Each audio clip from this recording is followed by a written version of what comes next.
Everybody good? I just got out of like 40-degree water and had to get clothes on really fast. Tegan, it was at least 40 degrees, wasn't it? Maybe 42. That stuff's cold.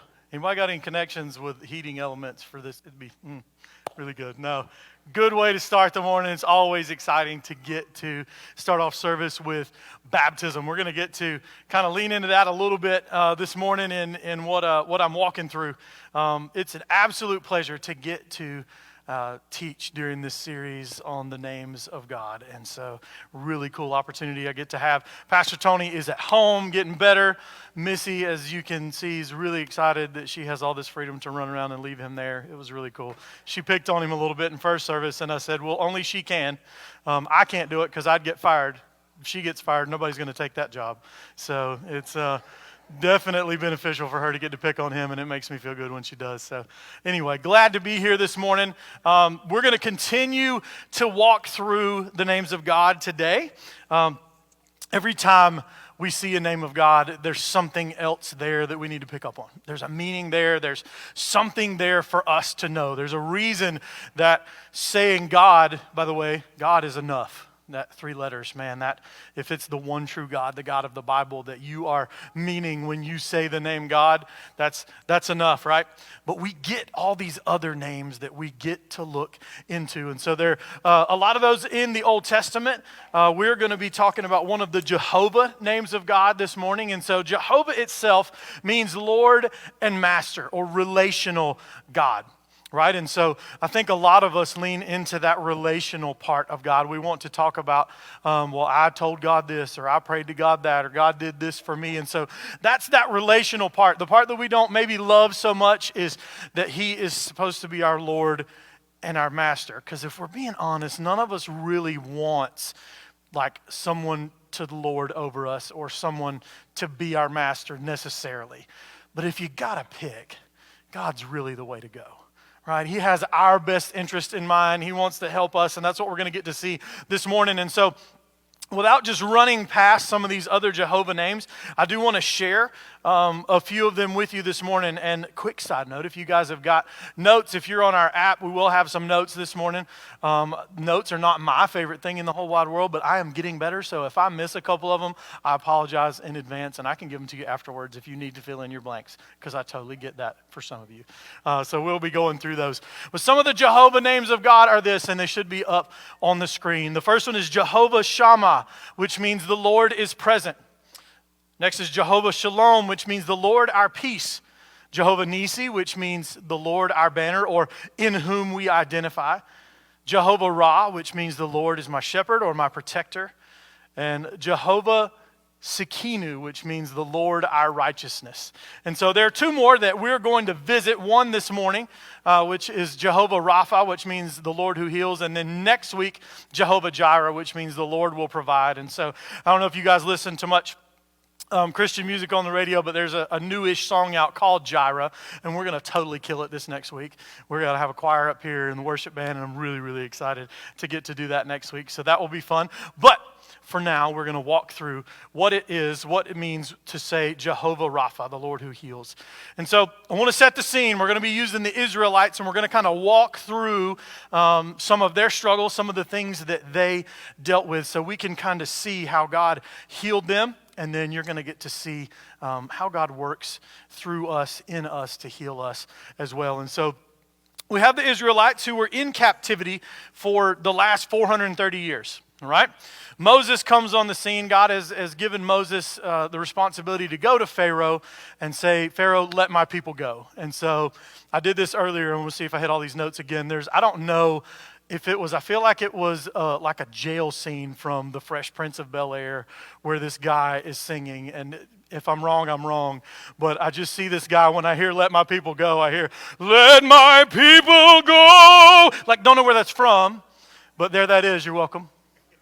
Right? So inside my brain, a lot of stuff happens. I got a golf clap from a couple people. Thank you very much. So don't know where that comes from, right? There are better songs about this situation, but that's where that goes in my head. And so Pharaoh heard from Moses. Moses said to Pharaoh, hey, let my people go. If not, God's going to bring a plague on you, and Pharaoh goes, okay, no. And so God brought a plague, and then Moses went back to Pharaoh and said, hey, let my people go. And Pharaoh goes, no, and then another plague, and then 10 times, all right? 10, a lot of those. Just go through that in your head. And then ultimately, there was a plague that came and wound up killing Pharaoh's son, and Pharaoh said, okay, I will let them go. And so the Israelites then were released, right? And they head out, right? Same thing I would be doing if somebody was holding me, making me do stuff that I didn't want to do, and we'd been freed. So Moses is leading the Israelites out of Egypt. Didn't take very long, and Pharaoh said, hey, not happy with my last decision, so now we're going to chase y'all down, and I'm going to try to kill you or capture you and bring you back. And so the Israelites got to rejoice that they were freed from captivity. They went into the desert and were taken off and were following God, and Moses was leading them, and they come to the Red Sea, right? So they just had this amazing experience of being freed. They go through the desert, and they end up at the Red Sea, and Moses says, okay, what do we do now? And God says, well, use your staff, put it in the water. God parted the waters. The Israelites got to go across. The waters closed back up on all of the people that were chasing them, and they got to celebrate once again. And so we're going to be in Exodus chapter 15, verse 20 through 21. It says this. So after they'd crossed over, the sea had closed back up, they had crossed over, and it says, then Miriam the prophet, Aaron's sister, took a timbrel in her hand, and all the women followed her with timbrels and dancing. Miriam sang to them, sing to the Lord, for he is highly exalted. Both horse and driver he has hurled into the sea. And so when God delivers you, when God delivered the Israelites from something, the response was to rejoice. And so when God delivers you and I from something, the response is also to rejoice. Those should be your first couple of blanks, you guys that are taking notes. And isn't that true? Isn't that true when we get to experience something that we know is God? That God has blessed us. Maybe he's walked us through something, or he's given us an opportunity, whether it's a job or maybe a random check that we were just like, yes, now I can go spend this on me, or maybe pay my bills. Either way, it's a good thing, right? It's something that we can rejoice and something we should rejoice about. How many people I have in here that dance when they get excited and want to rejoice about something? Don't be, that's fine. I didn't say how many of you can dance. I said how many of you do dance, right? Because I dance when I get excited, but it is not what a lot of people would call dancing, right? And so that's fine. It's the effort that makes, that's what counts, right? And so we should rejoice when something good happens. We should rejoice. And so God showed up. God showed up in that moment for them. Not only did he deliver them from the hands of Pharaoh, but he opened up the Red Sea and allowed them to go across. And listen, this wasn't like 36 people. It wasn't like God just like parted the waters a little bit and they moved forward and he closed it. But this is like millions of people. So he had to open this sea up, and it took a while for them to get across, and then God strategically closed it back to stop the people that were pursuing them. And so God was worthy of the glory that they were giving him through their dancing and singing. And so what about when the rejoicing is over, though? What about when that thing ends, right? When we've had the opportunity to give God the glory for something amazing, very rarely, at least in my life, and I don't mean this in a bad way, I feel like it's just kind of a rhythm that we go through. Very rarely do we get to celebrate two really big, amazing, awesome, fantastical things in a row, right? Very rarely do we get two just big, amazing things. Even the Israelites, they went from being released from captivity, then they had to go into the desert, right? They had to be in the desert for a while. Has anybody ever walked through a desert? I haven't, and that's on purpose, right? I don't want to walk through a desert, right? It doesn't seem like optimal conditions for traveling, right? Regardless of what kind of shoes you have on, or if you have a really cool fast camel, it doesn't matter. It's still hot, still dry. And so they had to go through that before they got to their next obstacle, which the first thing they thought was, I just know the Lord's going to open up this sea with Moses' staff. I just know it. No, nobody thought that. They didn't know that was an option. So they had to go through the fear of Pharaoh and his army chasing them, and that, hey, we just got freed, but we may die or get captured again. And then the next thing happened, right? The next thing to rejoice about, the sea opened, they got to rejoice. And so our lives are like that. We kind of ebb and flow with things as they go, and we have a really good thing that happens and we get to rejoice, right? But what about that in-between? Who are we in the in-between? From the last thing we got to rejoice about to the next thing that we get to rejoice about. What are we doing in there? What is happening and what is going on in there? And so I want to submit to you this morning that what happens next in that space between the unbelievable God moments, that God is still wanting to lead us. He's wanting to teach us, and he's wanting to heal us if we will trust him. In the in-between, the part that nobody talks about, you don't ever hear anybody saying, listen, something amazing happened to me a month ago, but this last 3 weeks has been the most challenging, difficult, annoying, stressful, overwhelming time of my life, and I adore it. Nobody says that. Nobody talks about being like, man, I can't wait for this happy time to get over with so I can settle into all this mess. I cannot wait. Those people have lost it and they need prayer, right? And so, but no, we don't talk about that stuff. We don't talk about the in-between because it's not interesting, right? It's not something, if somebody posted it on Facebook or on Instagram, we'd flip right past that mess. Nobody wants to read about the in-between. Nobody wants to read about the struggle. Because what we do is we hit the highlights and we try to get to the end where there's the big party about how everything got better, right? How many movies end terribly, right? Most of them end on a high note, unless it's a Marvel series, and that's because they want to make 84 movies and they're trying to leave a cliffhanger to make you want to come back, right? Right? Nobody wants their life to be that way. We want to end on a high note. We want this to be good. And so God is trying to lead us, teach us, and heal us in the in-between. And so this is what the Israelites are about to experience again. Exodus 15:22 says this. So this is after the Red Sea was parted and they got to go across. It says, Moses led Israel from the Red Sea and they went into the desert again, the desert of Shur, for 3 days. They traveled in the desert without finding water. When they came to Marah, they could not drink its water because it was bitter. And so what did they do? They rejoiced. No, they didn't. They grumbled. Can you imagine being around bunches and bunches and bunches of people who've been walking around in a dry, nasty, yuck desert, and they come to water and they're like, oh, yay, water, and somebody tastes it and it's terrible? Nobody's celebrating that, right? They immediately grumbled and began to complain. And so Exodus 15:24 says, so the people grumbled against Moses, saying, what are we to drink? So, hey, guy who put your staff in the sea and it parted, what's up with this bitter water? Could you not have gone ahead of us and put your staff in here and made, like, I can just imagine. Wouldn't you love to be Moses with all of those people? Right? How many of us are those people some days?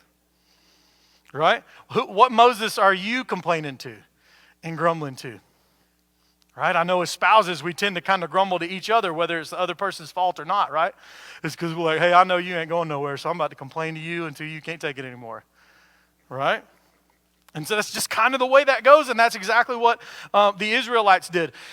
And it didn't take them long to go from a place of thanksgiving and rejoicing to a place of grumbling. 3 days. 3 days. You guys know that we're still talking about the parting of the Red Sea today. I actually just talked about it a minute ago. We're still talking about how amazing that was. The Israelites forgot that God had just done that 3 days ago. 3 days ago. And they're already grumbling. It doesn't take long to forget what God can do because it doesn't take long to forget what God has done. Just like the Israelites, we tend to do that, don't we?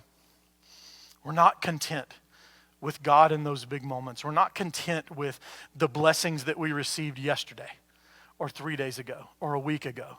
We're not. It's almost like once that passed, well, that doesn't count anymore. What's next? Isn't that how we live our lives? Isn't that how we process thought? Aren't we always moving to the next thing? Aren't we always trying to refresh and see what's up next, what's new? Because the thing that happened, well, it happened already. So something else has to happen. Somehow we feel like life exists in that bubble of if something new isn't happening, then I'm not living. If something new isn't happening, then I'm not relevant. My life's not relevant or valuable. If something new isn't happening, then I'm behind times.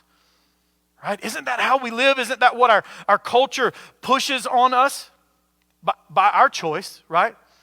I mean, how many of us have clicked that little box that says I agree on our social media outlets? We're agreeing to all that it has to offer. I'm saying, yeah, I want this. I want constantly updated information. I want to feel like that I have all the world's information at my fingertips, and yet I don't really know if any of it's true. I can't wait to look at all of this useless information. As long as it's new, that's what I care about. As long as it's the most up to date, because that thing that happened 5 minutes ago, that was 5 minutes ago, it doesn't count anymore. And so we put God in that same box. Yeah, I got a blessing. Yeah, God was amazing yesterday, but I'm waiting for what he's doing next. He hasn't done anything for 3 days, and so I'm going to grumble. I'm going to complain, right? Any of this sounding familiar? I hope so, because if not, it's only me. Exodus 15:25 says this, "Then Moses cried out to the Lord, and the Lord showed him a piece of wood. He threw it into the water, and the water became fit to drink." Because they're at this water now, this bitter water that they drank 3 days after one of the most amazing miracles that's ever happened in the history of ever. And they're complaining and grumbling, and Moses cried out to God. The ESV translates the verse this way. It says, "And he cried out to the Lord, and the Lord showed him a log, and he threw it into the water, and the water became sweet." Not just drinkable, but sweet. How many of you guys got a sweet tooth in here? Yeah, y'all were loving that water. Some of y'all would have been some of those Israelites, right? God didn't do just enough in that moment. He made the water sweet so that they could drink it. And how did he do it? What did he do it through? What did he tell Moses? He showed him a log. And you guys ever conquered something in your life? Because God's like, there's a log, throw it into the water. How many of y'all couldn't have been Moses? Not me. I'm out. I'm like, God, logs are for building things. I feel like you should know this. Right? And then I would have been struck dead, and that would have been the end of that. Israelites still walking in circles in the desert. That's still where they are today, right? But nonetheless, there was an opportunity for Moses to trust God, and the way God chose for him to do it was to tell him to take this log and throw it into the water. And the log was not made by Brita. It wasn't a water filter, right? It didn't filter the water through. It was the obedience, right? It was Moses' obedience to do what God asked him to do. I don't know if you guys know, but you also can't take a staff and touch it in water and the water won't part. It's not the staff that made the difference in the Red Sea. It was the obedience in the in-between times. In the in-between. Moses was obedient. He trusted God. And so I want to submit something to you this morning. I think as we look at a log that God says, hey, pick this up and throw it in the water, it doesn't seem logical, but I'm going to go out on a limb here and say it may be our logic that gets us in some of the predicaments that we get in. Because we try to limit God to our logic. And he just doesn't always operate that way. God's not bound by logic. We love and serve a supernatural God that can take a log and make bitter water sweet, that can take a staff and touch it to the water and he can part the seas with it. And yet we want to limit God with, God, that doesn't make sense. Why would I do that? Well, because God said to. It should be that simple, shouldn't it? It should be easy. And yet, I'm willing to bet that every one of you in here this morning know or can identify a log in your life that God has said multiple times to pick up and do something with. He said multiple times, you've asked me about this a million times, and I've told you to do this thing, and yet you don't do it. Because God's trying to lead us. He's trying to teach us. He's trying to heal us. But if he asks us clearly to pick up a log and throw it in the water and we just laugh it off and walk away, who are we to blame God? Who am I to blame God when he clearly gave me the thing that he wanted me to do? For some of you, you've been trying to find more time in your day. You've been trying to find more time to spend with family, and yet you refuse to let go of a job that consumes you. Hear me, that's scary. But what if that's a log that God's put in front of you and asked you to throw into the water? What if God has said, hey, save the money. Quit living like you're never going to be able to save the money. You keep talking about wanting to be more financially stable. Put the money away. But God, I don't. But God, that's uncomfortable. It's still the log that he's put in front of you and asked you to throw in the water. What if God is asking you to open up to your spouse? What if you're miserable and you've been struggling and you're like, God, I'm praying for my relationship. I just want it to get better. And God says, okay, open up to your spouse. Have that conversation with them. Yeah, it's going to be hard. You guys are going to struggle, but you know what's going to happen? I'm going to lead you, I'm going to teach you, and I'm going to heal you. You got to trust me. Throw the log. What if God is saying to you, you need to serve more in your community, in your church? What if you've been praying that, God, I just don't feel connected. I don't feel like I have relationships, and God has thrown the log in front of you that says, go get connected, go serve, go love people, because when you do that, you're doing what I've created you to do. And I'm going to heal you, I'm going to lead you, and I'm going to teach you through that. Throw the log. Have the hard conversation at work. Have the hard conversation with your kids. Ask the hard question and know that God is wanting to lead you, to teach you, and to heal you. Throw the log. You feel me? We're tracking? This is hard. This is hard because every one of you, me included, I'd have an armful of logs that I'm not throwing because I'm scared. I just want to rejoice like I did back then. I want to skip all this and I just want to rejoice. And I want to post the rejoicing. And I want somebody to comment on my rejoicing post. I don't want to talk about the in-between when God's leading me and teaching me and healing me. Because that means I'm broken, I'm screwed up, I got issues and I'm not perfect. And somebody will know if I say it. It's true anyway. When are we going to embrace that? When are you going to embrace that? When are you going to look at the log that you've passed up for so long that grass is growing over it and it's rotten and it doesn't even look like a log anymore, but God's going, it's still there. It's still the solution to the thing you've been praying to me about for years. Pick it up. Throw it in the water. It's the trust in me that makes the difference. It's not the stinking log. It's God. And yet here we are, looking for the times of rejoicing, totally missing the opportunity for God to lead us, to teach us, and to heal us because we refuse to do something that seems weird to everyone else or that seems to be different than everyone else. Guess what we're called to when we accept Christ in our hearts? To be set apart, to be different, maybe to be weird, maybe to be awkward, maybe to be abnormal in the eyes of some other people. I guarantee you, if you start throwing logs in water everywhere you go, you're going to be weird, right? If you start having hard conversations at your workplace that nobody else is willing to have, somebody's going to notice that and go, what in the world are they doing? Why would they go have that hard conversation? Why are they sitting down talking to their spouse about how they feel, about their emotions, how they feel empty or how they're struggling in their marriage? Why are they talking? Why do you spend so much time with your spouse? Because that's the log that God showed me. That's the log that God said throw in the water. So dadgummit, I'm going to throw it in the water. And I'm going to watch God lead me. I'm going to watch God teach me. And I'm going to watch God heal me because I trusted him. Exodus 15:25, second half of it says this, there the Lord issued a ruling and instruction for them and put them to the test. God already showed up for them in Egypt by parting the Red Sea. And so he tested them to see if they would trust him again. Exodus 15:26 says, he said, if you listen carefully to the Lord your God and do what is right in his eyes, if you pay attention to his commands and keep all his decrees, I will not bring on you any of the diseases I brought on the Egyptians, for I am the Lord who heals you. Jehovah Rapha.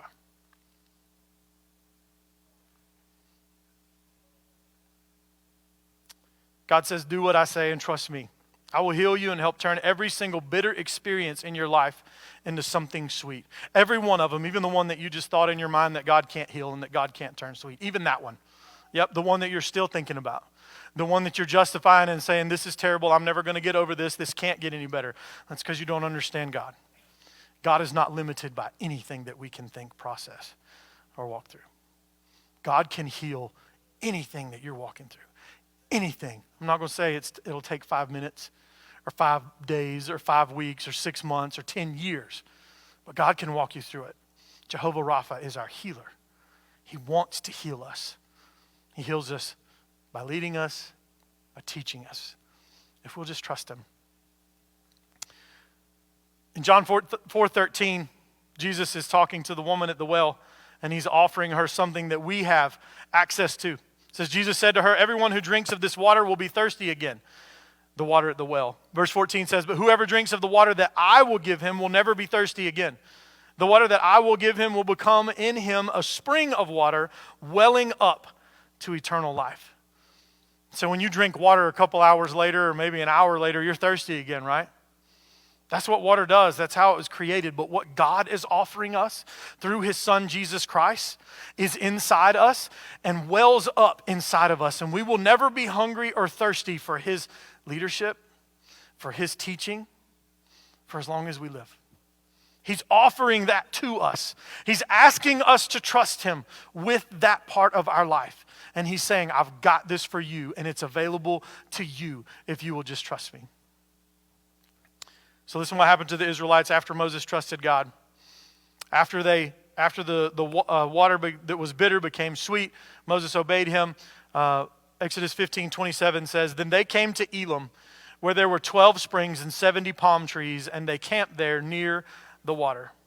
God gave them so much more than what they needed. So much more than what they needed. Because Moses was obedient and he led the people.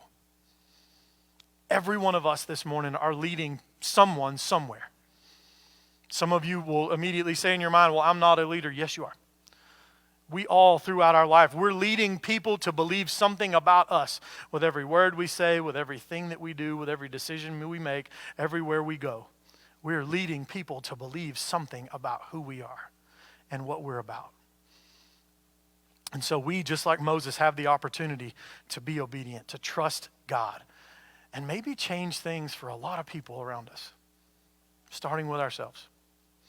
And God, because he is an amazing Father, is going to give you more than you need. He may not give you a bunch of cash to throw away. He may not give you your all-time favorite thing in the world that you've always wanted. But he's going to give you far more than what you need if you will just trust him. Just trust him. The idea is simple, right? But the action is difficult. It requires us to kind of let go and say, well, maybe I've been doing this all wrong. Maybe the log I've been throwing in the water is the totally wrong one this whole time. Maybe I do need to follow that one that God's laid before me. Maybe I do need to lean into that. God wants to teach us, lead us, and heal us if we will just trust him. Jehovah Rapha. God is our healer. He wants to heal you. Let's pray this morning. God, thank you so much for today. God, thank you for the way you give us your word. God, thank you that you give us the ability to process it, God, and to plug it into who we are and what we're dealing with. And God, thank you that you are Jehovah Rapha. You are our healer. And that, God, you want to heal us. God, we want you to snap your fingers and us be healed immediately. But God, we see how you dealt with the Israelites. God, you wanted to lead them and teach them. God, you wanted them to trust you. And so, God, I pray this morning that at the least, all of us that are here will be able to identify what that log is in our life.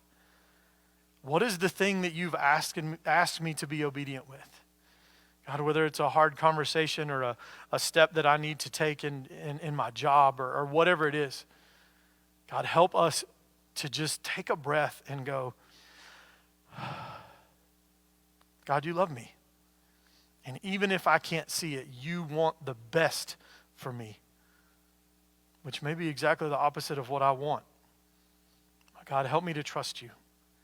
Help me to be obedient to you and do the thing that you've called me to do, regardless of how I think it feels or what it may look like to other people around me.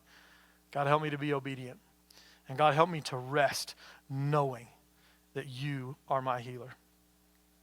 God, I love you. Thank you so much for today. In Jesus' name I pray.